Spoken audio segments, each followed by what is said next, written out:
মদিনার আকাশে তখন অদ্ভুত এক নীরবতা। সময়টা ছিল অত্যন্ত সংকটময়। প্রিয় নবী মুহাম্মদ সাল্লাল্লাহু আলাইহি ওয়াসাল্লাম জীবনের শেষ পর্যায়ে। সাহাবারা বুঝতে পারছিলেন এক যুগের সমাপ্তি আসন্ন। এমন এক পরিস্থিতিতে তিনি একটি গুরুত্বপূর্ণ সিদ্ধান্ত ঘোষণা করলেন। রোমান বাইজেন্টাইন সাম্রাজ্যের সীমান্তে একটি শক্তিশালী সেনাবাহিনী পাঠানো হবে, আর সেই বাহিনীর নেতৃত্বে থাকবেন মাত্র 18-19 বছরের এক তরুণ উসামা ইবনে জায়েদ রাদিয়াল্লাহু আনহু। মসজিদে মুহূর্তের জন্য চাপা গুঞ্জন উঠল। বাহিনীতে তো ছিলেন বহু অভিজ্ঞ ও প্রবীণ সাহাবা। তাদের মধ্য দিয়ে অনেকেই যুদ্ধকৌশলে পারদর্শী। এত কম বয়সী একজনকে কি সত্যি এমন বড় দায়িত্ব দেয়া যায়? কিন্তু নবী সাল্লাল্লাহু আলাইহি ওয়াসাল্লাম দৃঢ় কণ্ঠে বললেন, যদি কেউ তার নেতৃত্ব নিয়ে প্রশ্ন তোলে তবে জেনে রাখুক তার পিতা জায়েদ রাদিয়াল্লাহু আনহুও ছিলেন নেতৃত্বের যোগ্য, আর উসামাও সেই যোগ্যতার অধিকারী। এই ঘোষণার পর আর কোনো প্রশ্ন রইল না, সিদ্ধান্ত চূড়ান্ত। উসামা রাদিয়াল্লাহু আনহু ছোটবেলা থেকেই নবীর সান্নিধ্যে বড় হয়েছেন। তার পিতা জায়েদ ইবনে হারিসা রাদিয়াল্লাহু আনহু মুতার যুদ্ধে শহীদ হয়েছিলেন, যা রোমান বাহিনীর সঙ্গে এক কঠিন সংঘর্ষ ছিল। সেই অসমাপ্ত লড়াই যেন ইতিহাস আবার ছেলের কাঁধে তুলে দিল। কিন্তু এই তরুণের চোখে ভয় ছিল না, ছিল গভীর স্থিরতা। বাহিনী প্রস্তুত হচ্ছিল, ঠিক তখনই নবী সাল্লাল্লাহু আলাইহি ওয়াসাল্লাম অসুস্থ হয়ে পড়লেন। পরিস্থিতি আরও জটিল হয়ে উঠল। অনেকে ভাবলেন, এখন কি অভিযান স্থগিত করা উচিত? মদিনার ভেতরেই তো অস্থিরতা বাড়ছে।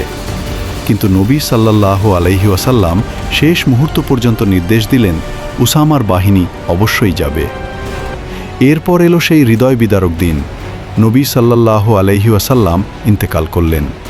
পুরো মদিনা কেঁপে উঠল শোকে। কেউ যেন বাস্তবতা মেনে নিতে পারছিল না। এমন সময়ে চারদিকে বিদ্রোহের লক্ষণ দেখা দিল। অনেক গোত্র জাকাত দিতে অস্বীকৃতি জানালো। রাজনৈতিক অস্থিরতা ছড়িয়ে পড়ল। ঠিক এই মুহূর্তে আবার প্রশ্ন উঠল, এখন কি রোমের বিরুদ্ধে বাহিনী পাঠানো সম্ভব? কিন্তু নতুন খলিফা আবু বকর রাদিয়াল্লাহু আনহু দৃঢ়ভাবে দাঁড়ালেন। তিনি বললেন, যে বাহিনী রাসূল সাল্লাল্লাহু আলাইহি ওয়াসাল্লাম প্রস্তুত করেছেন তা অবশ্যই যাবে। যদি মদিনা শূন্যও হয়ে যায় তবুও সেই সিদ্ধান্ত বদলানো হবে না। তার এই অটল অবস্থান পুরো মুসলিম সমাজকে নতুন সাহস দিল। অবশেষে বাহিনী রওনা হল। সামনে তরুণ সেনাপতি উসামা রাদিয়াল্লাহু আনহু, তার পেছনে অভিজ্ঞ যোদ্ধারা। বয়সে ছোট হলেও নেতৃত্বে তিনি পরিপক্ক। তিনি সৈন্যদের স্পষ্ট নির্দেশ দিলেন, কোনো বিশ্বাসঘাতকতা নয়, নিরীহ মানুষকে আঘাত নয়, গাছ কাটা নয়, শিশু ও বৃদ্ধকে হত্যা নয়। যুদ্ধ হবে শৃঙ্খলার মধ্যে। বাহিনী এগিয়ে গেল উত্তরের দিকে, রোমান সীমান্ত অভিমুখে। বাইজেন্টাইন সাম্রাজ্য তখন ছিল বিশ্বের অন্যতম পরাশক্তি। তারা ধারণা করেছিল মদিনা এখন দুর্বল, নবী নেই, নেতৃত্বে তরুণ, আঘাত হানার এটাই সুযোগ। কিন্তু তারা বুঝতে পারেনি এই তরুণের পেছনে ছিল এক অটুট বিশ্বাস এবং ঐক্যবদ্ধ এক সমাজ। উসামা রাদিয়াল্লাহু আনহু সরাসরি বড় সংঘর্ষে ঝাঁপিয়ে পড়েননি।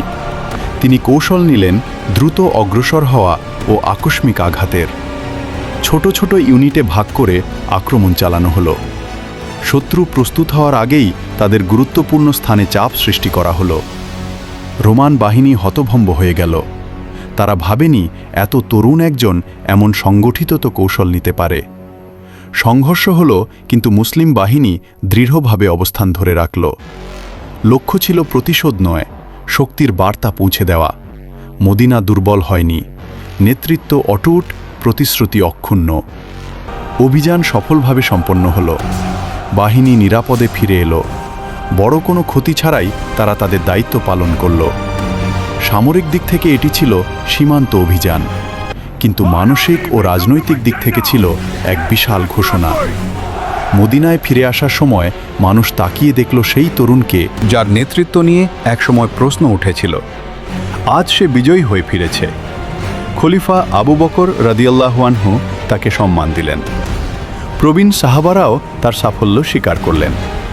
কিন্তু উসামা রাদিয়াল্লাহু আনহু নিজে বিনয়ী রইলেন। তিনি কৃতিত্ব দিলেন আল্লাহর সাহায্যকে। এই অভিযানের ফল ছিল গভীর।